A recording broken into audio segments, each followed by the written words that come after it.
I don't know, man, but they got the Cowboys coming up next. And I think this is a really interesting game.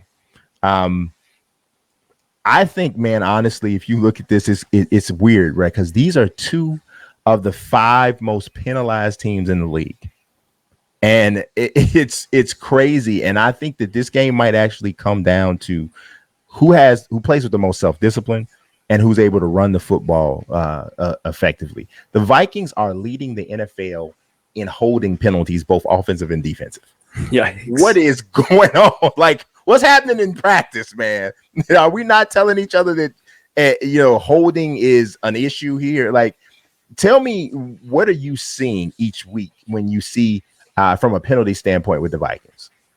I mean, overall, they introduced three new starters. Mm-hmm. Three new starters on the offensive line. A couple of these guys were there last year, and it's slowly becoming a cohesive unit. But this introduction of three new guys, there's always kind of a soft spot, and opposing defenses are attacking those guys, whether it's left tackle Rashad Hill.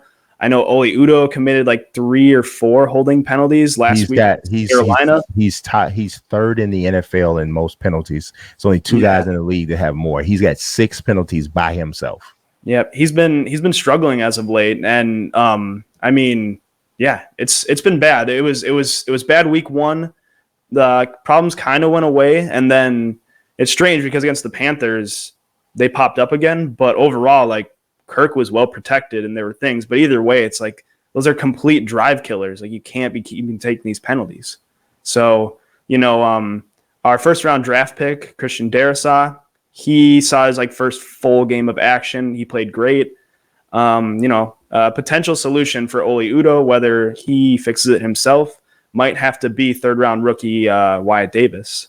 I think Oli, when he's not holding, is playing well, but it's just the penalties, just getting a handle on that. The Vikings are in a similar situation with Darrisaw. Well, the Bears wish it was this way, but the Bears' top offensive line prospect Tevin Jenkins hasn't even played, didn't even participate in training camp, hasn't done anything. Darrisaw now gets plays and helps the team win a game. So the Bears and the Vikings are rivals there and having a similar situation. So that's going to be interesting to see how Darrisaw can help, hopefully, for the Vikings stabilize what they've done. But for me, I think the deciding factor or the deciding point of this game with the Cowboys is going to be who it can play the most discipline, because Dallas Cowboys have their own Oli Udoh in Connor Williams, because he just became a holding machine as of late. Nobody in the league has been penalized more than Connor Williams. So we'll see what happens from a standpoint of just playing disciplined. Vikings also a lot of unnecessary roughness calls, which I think is kind of just going crazy in the league right now, man. Like, something's got to be done with these unnecessary roughness and the taunting penalties. I mean, like, I want to find the fan in the league anywhere across the country that likes these rules. Yeah, man. I mean, who are those people?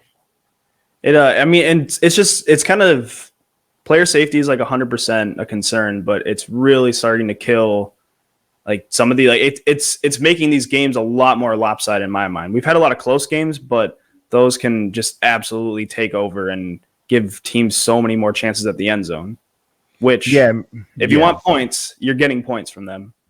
Yeah. I mean, and some of it is understandable, right? Like, if you drill a guy and you walk over him and you stand over him like Iverson over Tyronn Lue or something kind of a thing, like, I can kind of understand that. I can kind of get it.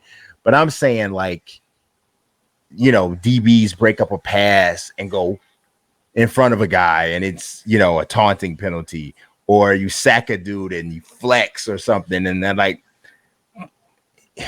man, wow. You know what I mean?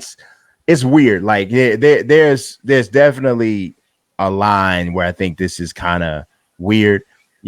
I hate the hit to the quarterback's head penalty when it happens off of like incidental contact. Like the guy, you know, he's the pass rusher or the defensive player is coming in with their arms wide or with their arms extended to make contact with the quarterback.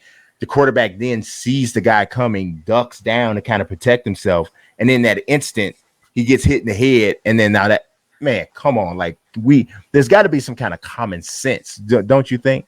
Well, no, and that's the thing too. Harrison Smith got ejected from one game, and he got a fine and everything, where he had already launched himself. This against the Texans. I think it was the tight end Darren Fells. So he's coming down with the ball and then lowers the crown of his helmet, and Harrison Smith has already launched himself into him, and essentially Fells put himself in a vulnerable position, and then suddenly our Pro Bowl safety is out of the game, completely changing it. And again, like, there needs to be some discretion. I know a lot of these things aren't black and white, but yeah, I mean, something's got to give.